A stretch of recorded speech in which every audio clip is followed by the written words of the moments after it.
Non è divertente. Invece è divertentissimo.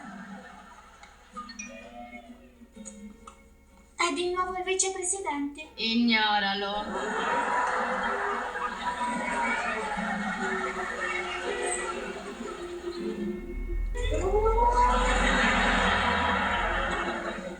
Non è divertente.